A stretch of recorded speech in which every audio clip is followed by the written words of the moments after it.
네, 오늘은 하나님이 보시기에 심히 좋은 교회, 선교로 세워지는 교회라는 제목으로 하나님 말씀 전하도록 하겠습니다. 우리는 서로 다른 형편의 삶을 살고 있습니다. 직업도 다르고, 삶의 형편도 다르고, 나이도 다르고, 취미나 관심사도 다 다릅니다. 그리고 우리는 가정에서 누구누구의 배우자로, 또 부모로, 또 부모님의 자녀로 그렇게 살아가죠.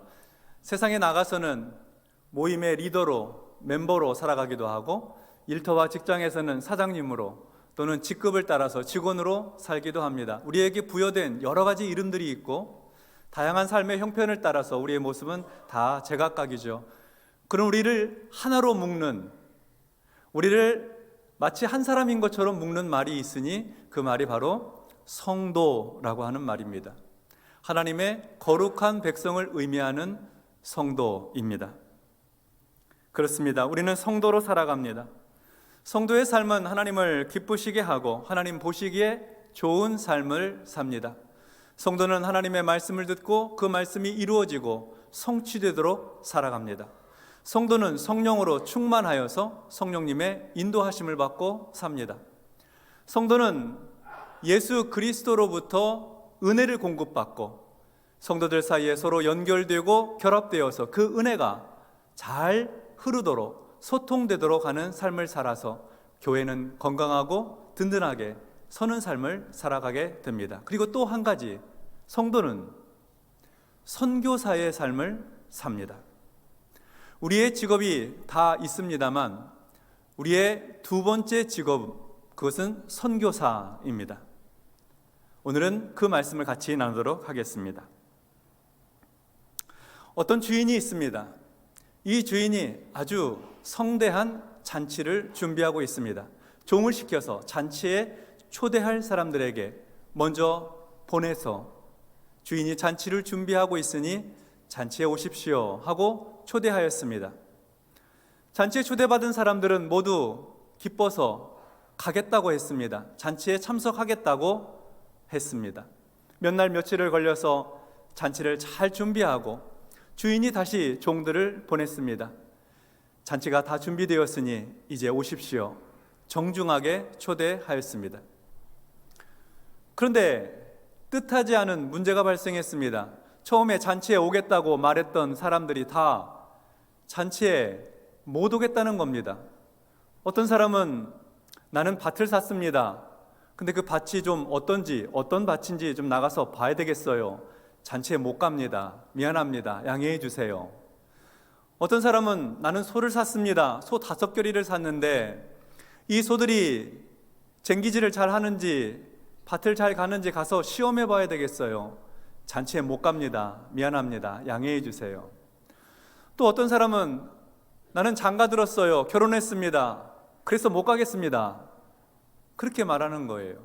그래서 종은 그 사실을 가지고 주인에게 가서 그대로 알렸습니다. 주인님, 사람들이 다 잔치에 못 온다고 합니다. 이만저만해서 못 온다고 해요. 그 말을 듣고 주인은 화를 냈습니다. 분노하였습니다. 주인은 왜 화가 난 것일까요? 급한 일이 있으면 잔치에 못 가는 것 아닙니까? 사정이 있어서 참석 못할 수도 있잖아요. 그런데 주인은 화가 났다고 했습니다. 주인이 성격이 좀 못된 사람일까요? 성격이 괴팍해서 감히 내가 준비한 잔치에 안 온단 말이야? 이런 분노일까요? 주인은 왜 화를 내고 있는 것일까요? 사실 잔치에 참석하지 못할 것 같으면 맨 처음에 초대받았을 때 내가 사정이 있어 잔치에 못 간다 하고 그때 말했어야 합니다. 지금 못 가겠다고 하는 말들은 다 변명이고 또 그들이 하고 있는 이 변명들은 납득하기 어렵습니다. 갑작스러운 사고 때문에 못 오는 일이면 이해가 되죠. 그러나 지금 하는 변명들은 모두 갑작스러운 사고가 아닙니다. 갑자기 일어난 일들이 아니에요. 밭을 산 사람, 밭을 살 때 그 밭이 어떤 밭인지 꼼꼼하게 살펴보고 면밀하게 살펴보고 이 밭이 좋은 밭인지 나쁜 밭인지 몇 날 며칠 고민하다가 그리고 나서 사는 것 아니겠습니까? 우리가 사과 하나를 사더라도 이 사과 먹는 데 없나, 벌레 먹은 데 없나 살펴보고 사잖아요. 하물며 논을 사고 밭을 사는데, 땅을 사는데 그냥 살 사람이 어디 있습니까? 그런데 밭을 사놓고 나서 이제 와서 그 밭이 어떤 밭인지 나가서 좀 봐야 되겠다고, 그러니 잔치에 못 가겠다고 하는 그 변명이 되겠습니까? 핑계에 불과하죠. 소를 산 사람은 어떻습니까? 소를 한 마리로 아니고 5결이나 샀다고 합니다. 소를 살 때 이 소가 건강한 소인지, 결의소로 쟁기를 갈아야 되는데, 논을 갈아야 되고 밭을 갈아야 되는데 이 소들이 덩치가 잘 맞는지 다 살펴보고 그러고 사지 않았겠어요? 5결이 산다고 하니까 소 파는 임자는 많이 소를 살려고 하는 사람이니까 한번 시험해보라고 그렇게 하지 않았겠습니까? 그런데 소를 사가지고 와서 소가 밭갈이 잘하는지 시험하러 나가봐야 되겠다는 거예요. 변명이 되지 않죠. 장가든 사람도 그렇습니다. 결혼식을 갑자기 나 내일 결혼해야 되겠어. 갑자기 결혼한 사람이 어디 있어요? 몇 주, 몇 달을 준비해가지고 꼼꼼하고 세심하게 잘 준비해서 그래서 결혼식 하는 건 아닙니까? 결혼식을 고려하고 주인이 잔치에 청했을 때 가겠다고 응답한 겁니다. 어쩌면 신부와도 상의했을지 모르죠. 나 몇 날 몇 시에 잔치 가야 돼요 하고 얘기했을지도 모릅니다. 그런데 나 결혼했어요, 나 못 갑니다, 그렇게 말하는 것은 핑계에 불과한 것이죠. 이 사람들은 모두 주인이 정성스럽게 잘 준비한 잔치를 거절하였습니다. 핑계 같지 않은 핑계를 대면서 거절했습니다. 이는 잔치에 대한 거절이 아니라 주인에 대한 거절입니다. 주인의 인격과 정성스러운 마음에 대한 거절입니다. 그래서 주인은 모욕감을 느꼈을 것입니다. 그들을 향해 분노하였고 화를 냈습니다. 속상하고 섭섭한 주인의 마음이 다 드러난 것이죠. 자, 이런 상황에서 이제 어떻게 해야 되겠습니까? 잔치 음식을 많이 준비했습니다. 좋은 포도주와 기름진 음식을 준비했어요. 책상을 배열을 맞추어서 깔고 그 위에는 깨끗한 천을 잘 세팅을 하고 그리고 예쁜 꽃을 꽃병에 담아서 놓았습니다. 흥겨운 음악을 준비하였고 그리고 밝은 조명을 켜두었습니다. 집안은 깨끗하게 청소하고 정리했습니다. 그런데 초대한 사람들이 하나도 오지 않았습니다. 이 잔치 어떻게 해야 되겠습니까? 화난 마음으로, 분노하고 섭섭한 마음으로 준비한 모든 것을 다 쓰레기통에 집어넣어야 될까요? 이 주인은 어떻게 이런 당황스러운 상황에 대처했을까요? 주인이 종을 불러서 말합니다. 종에게 하는 말이 누가복음 14장 21절 하반절에 기록되어 있습니다. 우리 같이 이 말씀 읽도록 하겠습니다. 빨리 시내 거리와 골목으로 나가서 가난한 자들과 몸 불편한 자들과 맹인들과 저는 자들을 데려오라. 아멘. 아멘. 빨리 시내의 거리와 골목으로 나가라고 하였습니다. 시내의 거리와 골목, 그것은 사람들의 왕래가 많은 곳입니다. 많은 사람들이 오고 가는 곳에는 가난한 사람들이 있습니다. 노숙자들은 구걸을 하기도 하고 장애인들은 도움을 요청하기도 하죠. 먹고 살기 힘든 사람들은 한 푼, 두 푼 받아서 끼니를 때우며 삽니다. 주인은 종에게 그런 사람들에게로 가라고 했습니다. 그곳으로 가라고 했습니다. 시내의 거리와 골목으로 가라고 하였습니다. 빨리 시내의 거리와 골목으로 나가서 거기에 있는 가난한 사람들, 몸 불편한 사람들, 앞을 못 보는 사람들, 다리 저는 사람들을 잔치에 데려오라고 하였습니다. 이 사람들은 모두 사회적인 약자들입니다. 궁핍한 사람들이고 세상에서는 차별과 멸시를 받는 사람들입니다. 예수님 당시에 가난한 사람들, 몸 불편한 사람들, 장애인들은 모두 죄인이라고 생각했습니다. 가난하면 빚을 지고 삽니다. 빚을 지는 것이 곧 죄였고 빚진 사람은 죄인이었습니다. 몸과 마음에 장애가 있는 사람들도 죄가 많아서 저렇게 아프다고 장애가 있다고 그렇게 생각했어요. 그래서 당시의 사회적인 약자들은 대부분 죄인 취급을 받았습니다. 그런 사람들을 데려오라는 겁니다.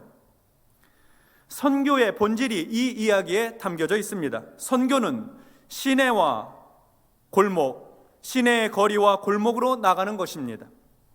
나가서 가난한 사람들, 장애가 있는 사람들, 병든 사람들, 사회적으로 연약한 사람들을 잔치에 데려오는 것입니다.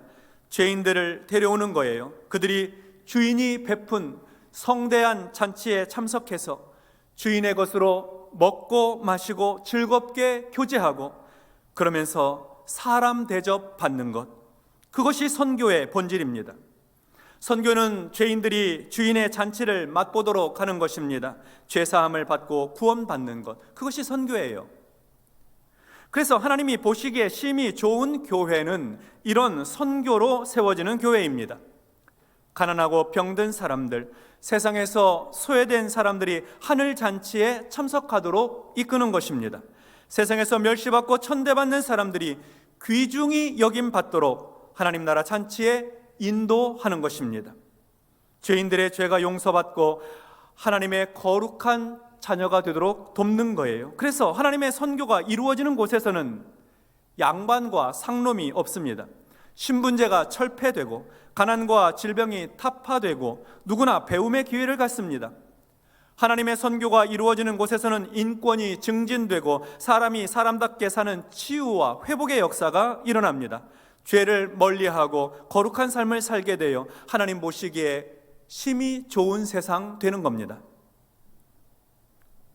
우리 바른교회가 세워진 이곳 김포군 양서면 바름리는 한국전쟁 이후에 가장 가난한 지역 가운데 한 곳이었습니다. 이곳에 하나님의 교회가 세워지고 예수님의 십자가 복음을 전파하며 가난을 물리치기 위한 노력들이 교회로부터 시작되었습니다. 많은 사람들이 예수를 믿을 뿐만 아니라 양계사업, 바름신협, 운수사업 등으로 지역경제활동이 활발히 일어나도록 하였습니다. 어린아이들을 위한 유치원을 열어서 배울 수 있도록 하였습니다. 우리 교회는 지금도 평생교육의 일환으로 바름 아카데미가 운영되고 있고 바름 지역아동센터, 하늘샘, 하늘숲 어린이집을 운영하고 있습니다.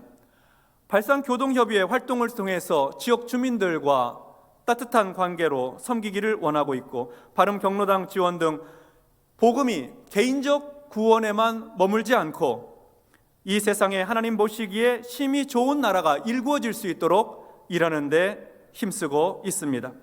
우리 바름교회는 지역사회에서 주민들과 함께 더불어 살아가는 일에 더욱 관심을 갖고 힘쓸 것입니다.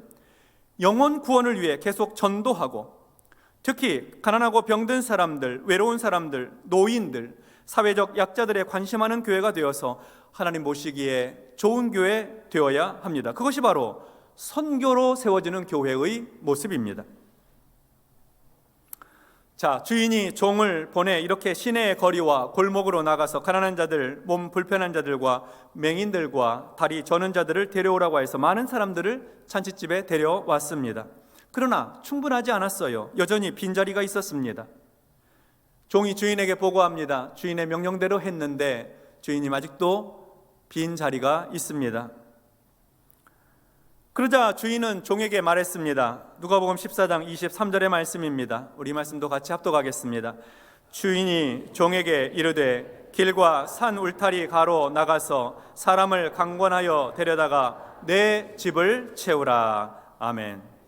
전에는 시내의 거리와 골목으로 나가서 사람들을 데려오라 했는데 이제는 길과 산울타리 가로 나가라고 합니다. 시내의 거리와 골목은 같은 동네 사람들이 사는 곳입니다. 유대인들이 사는 곳이죠. 그러나 길과 산울타리 가는 동네 바깥쪽입니다. 그곳에는 이방인들이 오고 가는 곳입니다. 그러니까 주인은 지금 이방인이라도 데려오라는 것입니다.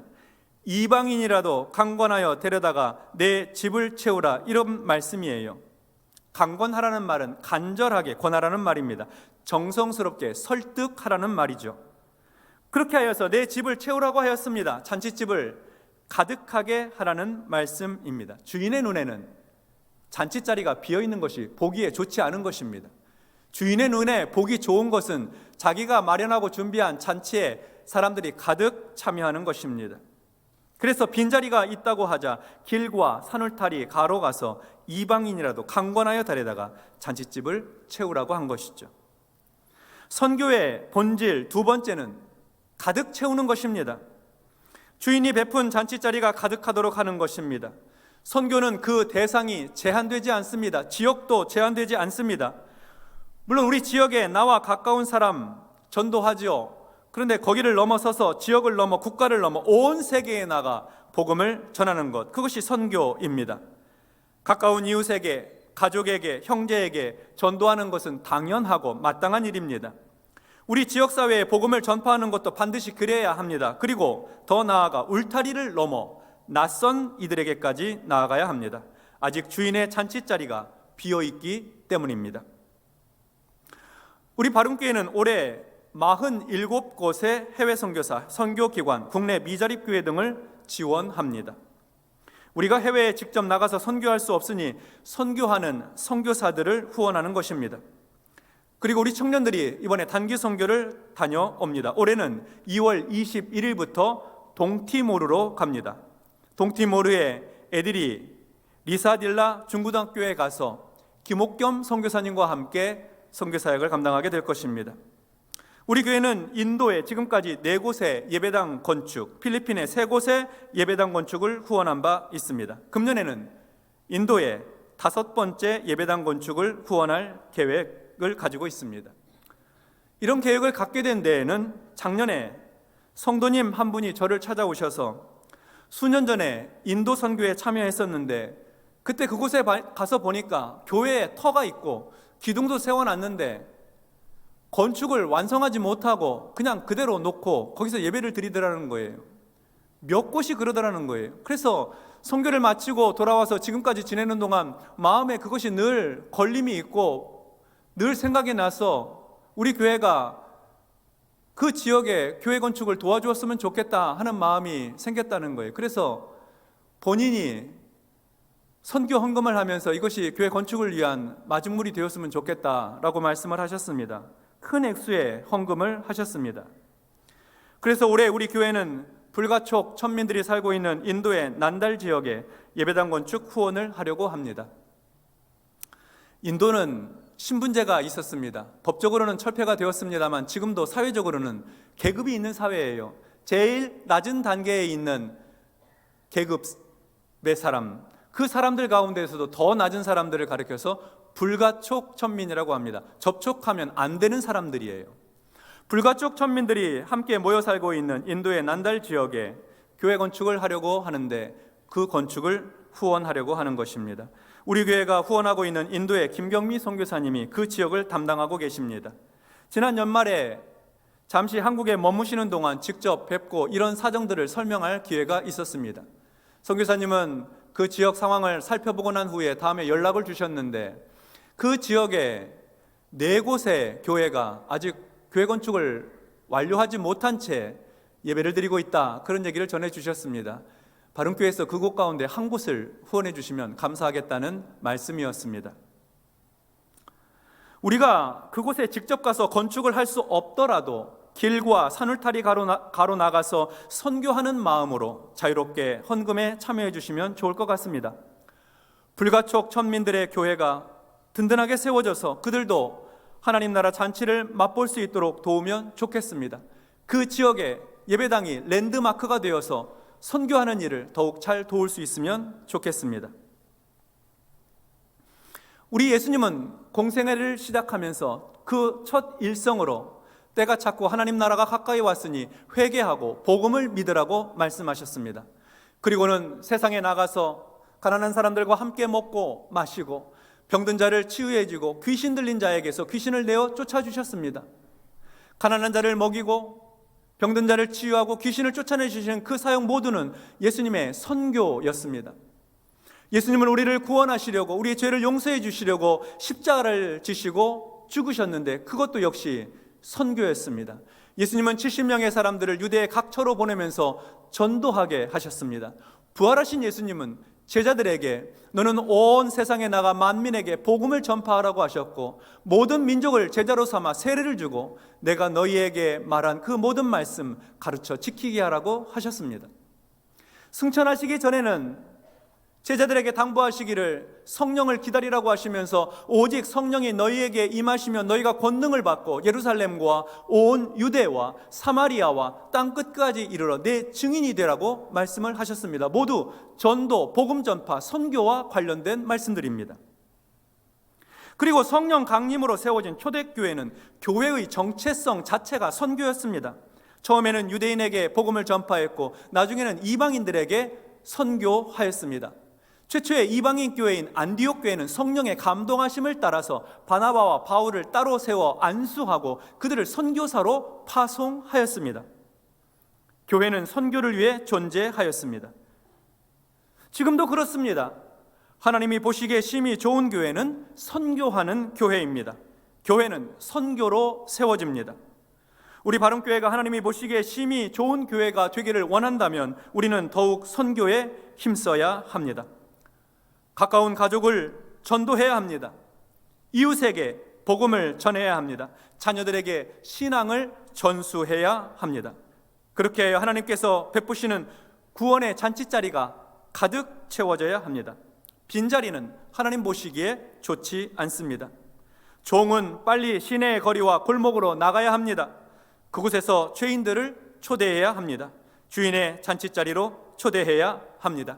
가난한 사람들, 병든 사람들, 삶의 문제로 고단하고 지친 사람들을 구원의 자리로 초대해야 합니다.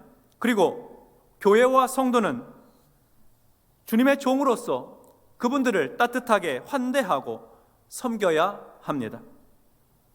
국경을 넘어 복음을 전하는 선교도 계속해야 합니다. 선교지를 방문하고 선교사를 후원하는 일을 확대해야 하겠습니다. 특별히 국내에 들어와 살고 있는 외국인 거주자들이 250만 명을 넘었다고 합니다. 우리나라 전 국민의 5%에 달합니다. 우리가 멀리 해외에 나가지 않는다 하더라도 우리나라에 살고 있는 외국인들, 다문화 가정을 향해서 따뜻한 사랑과 관심으로 대하는 것, 그것이 곧 선교입니다. 하나님이 보시기에 심히 좋은 교회는 선교로 세워지는 교회입니다. 우리도 사실 이전에는 시내의 거리와 골목에 있었던 사람들이었습니다. 우리도 이전에는 길과 산울타리 가에서 서성이던 사람들입니다. 하나님은 우리와 같은 죄인들을 먼저 부르셔서 주님의 구원잔치에 참여하도록 하셨습니다. 이제 우리는 주인의 종이 되어서 시내의 거리와 골목으로 나가야 합니다. 길과 산울타리 가로 나가야 합니다. 가서 죄인들을 부르시고 가난하고 병들고 소외된 사람들을 부르시는 주님의 목소리를 대변해야 합니다. 간절히 청하여 설득하여 구원의 자리를 채워야 합니다. 우리는 모두 선교를 위해 부름받았습니다. 우리의 직업이 다 제각각 있습니다만 두 번째 직업, 이 직업도 첫 번째 직업 못지않게 중요한데 우리의 직업은 선교사입니다. 우리의 얼굴이, 우리의 삶이 전도지입니다. 그래서 우리는 선교사로서 가정에서나 사회에서, 직장에서 늘 밝고 맑고 깨끗해야 합니다. 주님의 보내심을 받고 그곳에 갔으니 그곳에서 선교사로서 복음에 합당한 삶을 살아야 합니다. 선교사로 사는 삶에는 제약이 많습니다. 인간 본능대로 살 수가 없어요. 성질대로 살 수 없습니다. 선교를 위해서 참아야 하고 인내해야 합니다. 선교를 위해서 더욱더 적극적으로 선을 행하고 거룩한 삶을 살아야 합니다. 세상 사람들과 똑같이 살아서는 선교를 할 수 없습니다.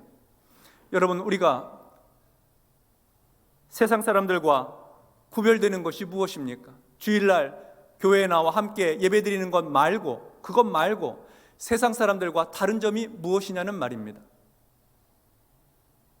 우리는 선교를 위해서 세상 사람들과는 다르게 겸손하고 다른 사람을 배려하고 돕는 삶을 살아야 합니다. 선교를 위해서 우리는 기꺼이 좋은 자리를 양보하고 손해를 감수하고 희생할 수 있어야 됩니다. 선교를 위해서 우리는 거짓을 멀리하고 정직해야 하며 우리가 살아가고 있는 삶의 자리, 일터에서도 충실하게 일해야 합니다. 선교를 위해서 그렇습니다. 우리는 도덕적으로 윤리적으로 더욱 탁월한 삶을 살아야 하겠습니다. 우리가 선교사들이기 때문입니다. 하나님은 우리를 선교사로 임명하시고 우리의 가정으로, 우리의 삶의 자리로, 일터로 보내십니다. 오늘 예배를 마치고 가정에 들어가실 때 나는 이 가정의 선교사다 하는 마음으로 문을 열고 들어가시기 바랍니다. 내일 회사에 출근하실 때 나는 이 직장의 선교사다 하는 마음을 가지고 출근하십시오. 그리고 삶의 자리 곳곳에서 선교사적 사명을 감당하시기 바랍니다. 하나님이 보시기에 심히 좋은 교회는 선교로 세워지는 교회입니다.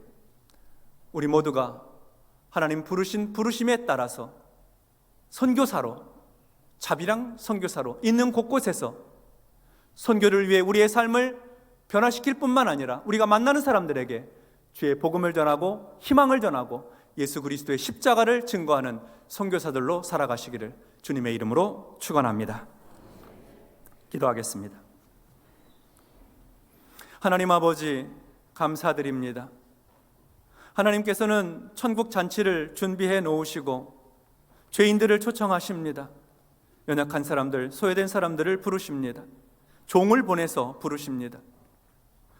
오늘 우리를 부르시고 선교사로 임명하셔서 세상으로 보내시니 우리는 시내의 길거리와 골목에 나아가 주인의 뜻을 전하게 하여 주시고 산과 울타리 가로 나가서 주님의 말씀을 증거하는 종의 삶을 살도록 도와주시옵소서.